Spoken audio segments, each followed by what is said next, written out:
एक बात का जवाब दो, आखिरी बार। कब तुमने गुस्से में कुछ ऐसा बोल दिया जिसके बाद में रिग्रेट हुआ? रियली मुझे बताओ। या सैडनेस में कोई इंपॉर्टेंट डिसीजन ले लिया तुमने सैडनेस में? या सिर्फ मूड ना होने की वजह से, मूड सही ना होने की वजह से एक और दिन अपना इंपॉर्टेंट काम पोस्टपोन कर दिया? अगर ऐसा कभी हुआ है तो प्रॉब्लम ये नहीं कि तुम इमोशनल हो। प्रॉब्लम तब शुरू होती है जब तुम्हारी इमोशंस तुम्हारे डिसीजंस लेने लगती है, और शायद तुम्हारी लाइफ को लोग नहीं, सरकमस्टेंसेस भी नहीं, तुम्हारे अपनी इमोशंस क्वाइटली कंट्रोल कर रही है। सबसे पहले एक मिसकंसेप्शन दूर करते हैं। इमोशनल कंट्रोल का मतलब इमोशंस को दबा देना नहीं। इमोशंस दुश्मन नहीं है। फियर, एंगर या सैडनेस या हैप्पीनेस, यह सब ह्यूमन एक्सपीरियंस का हिस्सा है। प्रॉब्लम इमोशंस फील करना नहीं। प्रॉब्लम तब होती है जब हर इमोशन को बिना सोचे फॉलो करना हैबिट बन जाता है। मैच्योर्ड इंसान वो नहीं होता जिसे इमोशंस नहीं आती। मैच्योर्ड इंसान वो होता है जो इमोशन फील करता है लेकिन डिसीजन वैल्यूज के बेसिस पर लेता है। पढ़ लेता है। अब वाइट मैटर्स, ये जो इमोशन कंट्रोल है, ये हमारा जो टॉपिक है वाइट मैटर्स, ठीक है। एक मिनट का गुस्सा सालों पुराना रिलेशनशिप तोड़ सकता है। एक इमोशनल परचेस महीनों की सेविंग्स खत्म कर सकती है। एक मोमेंट की इनसिक्योरिटी एक लाइफ चेंजिंग अपॉर्चुनिटी छीन सकती है। और एक दिन का मूड नहीं होना, ठीक है, एक दिन का मूड नहीं होना कई बार एक सपने को हमेशा के लिए पोस्टपोन कर देता है। नोटिस करो, लाइफ को हमेशा बड़े डिसीजंस नहीं बदलते। कई बार टेम्पोररी इमोशंस परमानेंट कंसिक्वेंसेस का क्रिएट कर देती है। साइकोलॉजी के हिसाब से इमोशंस ह्यूमन इंफॉर्मेशन देती है, लेकिन वो हमेशा एक्यूरेट इंस्ट्रक्शंस नहीं देती। एग्जाम्पल, फियर तुम्हें डेंजर का सिग्नल दे सकता है, लेकिन हर फियर रियल डेंजर नहीं होता। एंगर बताता है कि तुम्हें कुछ अनफेयर लगा, लेकिन हर बार गुस्से में रिएक्शन सही नहीं होता। सैडनेस बताती है कि कुछ वैल्यूएबल लूज हुआ है, लेकिन इसका मतलब ये नहीं कि लाइफ खत्म हो गई। इमोशंस एक सिग्नल है, फाइनल डिसीजन मेकर नहीं। जब हम इमोशन और एक्शन के बीच एक छोटा पॉज क्रिएट करते हैं, तब विजडम शुरू होती है। एक किंग के बारे में एक पुरानी कहानी है। उसने अपने एडवाइजर से कहा, मुझे एक ऐसी लाइन लिख कर दो जो मुझे खुशी में हम्बल रखे और दुख में स्ट्रॉन्ग। एडवाइजर ने सिर्फ इतना लिखा, the too shall pass, this too shall pass. जब किंग बहुत सक्सेसफुल हुआ, उसने ये लाइन पढ़ी, उससे याद आया ये भी हमेशा नहीं रहेगा। जब वो मुश्किल वक्त से गुजरा, उसने फिर वही लाइन पढ़ी, उससे याद आया यह भी हमेशा नहीं रहेगा। इमोशंस भी ऐसे ही होते हैं, वो परमानेंट नहीं होते, लेकिन हम अक्सर उन्हें परमानेंट समझकर परमानेंट डिसीजंस ले लेते हैं। लेकिन एक बात बहुत इम्पोर्टेंट है, इमोशनल कंट्रोल का मतलब इमोशनलेस बनना नहीं है। अगर तुम इमोशंस को इग्नोर करोगे तो वो ख़त्म नहीं होंगी, फिर वो कई बार वो और स्ट्रांग होकर वापस आती है। रियल स्ट्रेंथ इमोशंस को डिनाई करना नहीं, उन्हें समझना है, उन्हें समझना है, ठीक है, समझाना नहीं, उन्हें समझना है उन इमोशंस को। एक एग्जांपल से समझते हैं। बॉस ने कुछ क्रिटिसाइज कर दिया, बॉस ने कुछ कुछ क्रिट रुक जाओ भाई, बाप भाई। देखो भाई, मेरा तबीयत मैं अभी भाई बीमारी हूँ, थोड़ा सा एनर्जेटिक आया हुआ अभी, तो देखिए समझ लो, ठीक है।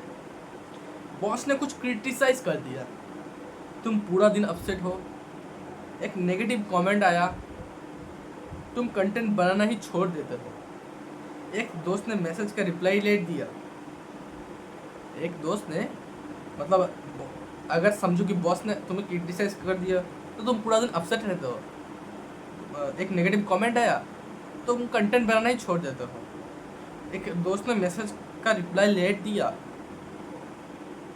तुम एजम्पशंस बनाना शुरू कर देते हो, मूड खराब है इसीलिए वर्कआउट कैंसिल। मतलब अगर तुम्हारा मूड खराब, मतलब एजम्पशंस बनाना शुरू कर देते हो, पहली बात, दोस्त ने अगर मैसेज का रिप्लाई इंस्टेंट रिप्लाई ना दिया, ठीक है, और जब मूड खराब हो तो तुम वर्कआउट कैंसिल कर देते हो। नोटिस करो इन सभी चीज़ों में, हर सिचुएशन में इवेंट छोटा था लेकिन इमोशन ने उसे बहुत बड़ा बना दिया। अब प्रैक्टिकल सॉल्यूशंस क्या है? Point number 1, pause before you react. जब भी स्ट्रॉन्ग इमोशंस आए, खुद से पूछो, मुझे अभी रिएक्ट करना है या रिस्पॉन्ड। सिर्फ 10 सेकेंड्स का पॉज कई रिग्रेट्स बचा सकती है। Point number 2, name the emotion. ये मत बोलो मेरी मूड खराब है, स्पेसिफिक बनो। क्या तुम एंग्री हो, डिसअपॉइंटेड या जेलस हो या एंग्जियस हो? रिसर्च दिखाती है कि इमोशन को आइडेंटिफाई करना उसकी इंटेंसिटी को कम करने में हेल्प कर सकता है। Point number 3, don't make decision. मतलब जैसे कि मैंने पॉइंट नंबर 2 बोला कि नेम द इमोशंस को नेम दे दो, ठीक है। Point number 3, don't make big decisions in peak emotions. बहुत ज़्यादा गुस्से में, बहुत ज़्यादा एक्साइटमेंट में या बहुत ज़्यादा सैडनेस में, ऐसा मोमेंट्स में लाइफ चेंजिंग डिसीजंस अवॉइड करो। इमोशंस सेटल होने के बाद सोचो। Point number 4, separate feelings from facts. सिर्फ इसलिए कि तुम्हें लग रहा है मैं फेल हो जाऊंगा, इसका मतलब ये नहीं है कि तुम फेल ही हो गया। फीलिंग और रियलिटी हमेशा सेम नहीं होती। Point number 5, build daily emotional awareness. रोज सिर्फ 5 मिनट खुद से पूछो, आज मैंने सबसे ज़्यादा क्या फील किया। अवेयरनेस का बिना कंट्रोल पॉसिबल नहीं है। एक अनकंफर्टेबल ट्रूथ, कई लोग अपनी लाइफ सर्कमस्टेंसेस की वजह से नहीं, अपनी अनकंट्रोल रिएक्शन की वजह से डिफ़िकल्ट बना देता है। मतलब सर्कमस्टेंसेस की वजह से लोग अपनी लाइफ को डिफ़िकल्ट नहीं बनाते, अपने अनकंट्रोल्ड इमोशंस या रिएक्शंस की वजह से अपने लाइफ को डिफ़िकल्ट बना देती है। सिचुएशन तुम्हारे कंट्रोल में ना हो यह नॉर्मल है, लेकिन हर सिचुएशन में तुम्हारा रिस्पॉन्स अक्सर तुम्हारे कंट्रोल में होता है और वही रिस्पॉन्स तुम्हारा आइडेंटिटी बनाता है। अब 3 एक्शन स्टेप्स बता रहा हूँ ताकि तुम इस इमोशनल जो भाई क्या बोलूँ, स्टिग्मा, मतलब मैं क्या बोलूँ, इमोशनल जो चैप्टर है, इमोशनल जो भाई अटैचमेंट है, इस सब कैसे बाहर आ सकते हो, इमोशनल जो डिजीज़ है हम लोगों के साथ। अगली एक्शन नंबर 1, अगली बार जब स्ट्रॉन्ग इमोशन आए, रिएक्ट करने से पहले 10 डीप ब्रेथ्स लो। 10, ठीक है, 10 डीप ब्रेथ्स लो, मतलब सांस लो। एक्शन नंबर 2, आज रात एक जर्नल में लिखो, आज तुमने सबसे स्ट्रॉन्ग इमोशन कब फील किया और उससे तुम्हारा बिहेवियर को कैसे इन्फ्लुएंस किया। एक्शन नंबर 3, अगले 7 दिन एक हैबिट फॉलो करो, पॉज फास्ट रिस्पॉन्ड लेटर। इस एक सेंटेंस को अपना रूल बना लो। अब मैं एक क्वेश्चन पूछ रहा हूँ जो कि तुम लोगों को कमेंट में बताना है। तुम्हारी लाइफ में कौन सी इमोशन तुम्हें सबसे ज़्यादा कंट्रोल करती है? एंगर या फियर या एंग्जाइटी या जेलसी या ओवरथिंकिंग? कमेंट्स में ऑनेस्टली बताओ। याद रखना, इमोशंस तुम्हारे एनिमी नहीं है, वो सिर्फ विजिटर्स है। कुछ देर के लिए आते हैं और फिर चले जाते हैं। लेकिन अगर तुम हर विजिटर को अपनी लाइफ का ड्राइवर बना दोगे तो डेस्टिनेशन कभी तुम डिसाइड नहीं कर पाओगे, कभी तुम डिसाइड ही नहीं कर पाओगे डेस्टिनेशन को। अगर आज की वीडियो ने तुम्हें इमोशनल कंट्रोल को एक नए पर्सपेक्टिव से समझने में हेल्प की हो तो हमारे इस चैनल को ज़रूर सब्सक्राइब करना, ज़रूर सब्सक्राइब करना। यहाँ हम सिर्फ सक्सेसफुल की बात नहीं करते या सक्सेस की बात नहीं करते, हम उस इंसान को बिल्ड करते हैं जो हर सिचुएशन में अपनी वैल्यूज़ के साथ खड़ा रह सकता है। और इस वीडियो की एक बात हमेशा याद रखना, the quality of your life is not decided by what you feel, it is decided by what you choose to do after you feel it.